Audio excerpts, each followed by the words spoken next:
ISIS brides flee caliphate as news tightens on terror group. They tell stories that their lives depend upon. All insist they were shocked and appalled when they learned what ISIS was really like. They are the former brides of ISIS fighters, once lured into living in the so-called caliphate, now stuck between the militants' crumbling stronghold and home countries that most likely don't want them back. A French widow of an ISIS member who dreams of being on the Mediterranean, sunbathing in a bikini on the beach. A Syrian English teacher from Homs who insists she was en route to Turkey when she got waylaid in Raqqa, and fell in love with a Moroccan militant. And 3 Indonesian sisters who say they were lured to Raqqa, ISIS' self-proclaimed caliphate, by the promise of free healthcare and education. Kurdish forces guard the jail in Ain Issa, Syria. In the scorching heat of the Syrian desert, dozens of runaway ISIS brides sit in a crowded concrete jail and wait with their children. The women are segregated from the rest of a sprawling refugee camp in Ain Issa, around 30 miles, 50 kilometers, north of ISIS' de facto capital, Raqqa. Sta, originally from Montpellier, in southern France, is among the ISIS wives who fled as US-backed forces closed in on the city. Many of the women say they paid smugglers to guide them to the outskirts of Raqqa, where Kurdish forces picked them up before bringing them here. "I love life, I love to work, I love my jeans, I love my makeup, I love my parents," says Sta, who wears a floral headscarf. "The only thing I want is to go back, to take my car and travel back." She sits near her 14-month-old son, whose face is pockmarked with insect bites from the month they spent in the wilderness, escaping Raqqa on foot. Sta says she and her husband, a fighter named Yasin, paid smugglers $6,000 to shepherd them out of the city. Yasin died on the journey, she says, leaving her stranded with their young son. Sta, and other foreign women like her, flocked to the Islamic Caliphate, drawn by the promise that they could start a new life with strong, devout men. They say what they found there was something entirely different: fighting in all-female dorms, sex-obsessed ISIS fighters, women divorced and remarried as many as 6 times.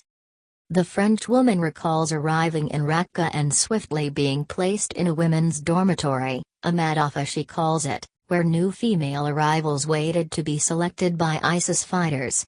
She says she was shocked by the dormitory's rules and its relentless rounds of speed dating, a jihadi form of Tinder. When the woman arrives in this Madafa, she makes a sort of CV, Sta says. She puts down her age, her name, what her personality is like, and what she looks for in a man. And men also post their CVs. It's dating. So you meet, you talk for 15-20 minutes, and then it's a yes or no. If they both agree, then they get married. It's very quick, she adds. May, a Syrian English teacher from Homs, says she wasn't looking for love when she arrived in Raqqa. She claims she was just passing through the city on her way to Turkey, where she had decided to move after her first husband was killed by a sniper. She was staying with her children at a friend's home when she met Bail, who was living next door. "I think God sent him to me," she says, giggling. Like many of the ISIS wives being held in the jail, May describes Bail as a good man, a pacifist who didn't want to fight. But she gossips about other women back in Raqqa who she says weren't so lucky. They, European women, look at the European men here that are in ISIS, that they are strong men with guns and they can protect them. It's an idea, it's like movies, May says. Many were very shocked because when they got married to the men, 3 to 4 days or 1 month later, they are divorced. She mentions one woman who was married and divorced at least 6 times, until the judge in the Caliphate's divorce court threatened her with being whipped or jailed. May still pines after her husband, who is supposedly imprisoned in the nearby border town of Kobani. She's dubbed his initials on a wall of the prison in blue paint, encircling them in a heart. May confesses she doesn't know what she'll do if she never sees Bail again. "I want someone to kill me. Because I can't kill myself, because this is suicide," she says with conviction. There are some newer arrivals in a tent outside the prison, 3 Indonesian sisters, Rama, Fina, and Nur, who say they never actually wed ISIS fighters. The women, who paid a huge sum to travel with their family from Jakarta to Raqqa, say they were disappointed to find that the ISIS fighters were not the pure Muslims they had believed them to be. They say they want to jihad for the sake of Allah, but what they want is only about women and sex. It's disgusting, Rama says.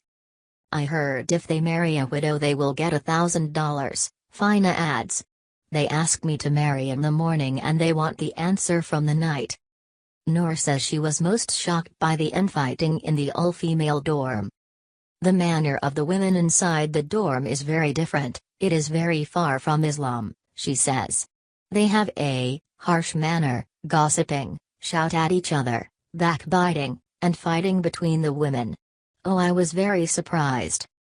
The women, who claim they came to Raqqa to find free health care for Rama's cancer and computer studies for Fina, are now anxious to get in touch with an Indonesian embassy and return home. But it's unclear whether any of the women here will ever make it out of Syria, let alone home. And as US coalition-backed forces tighten the noose on Raqqa, many more women who pledged allegiance to ISIS are sure to flee. It's just one of the many challenges authorities face as ISIS' self-declared caliphate unravels, scattering the militants and their families.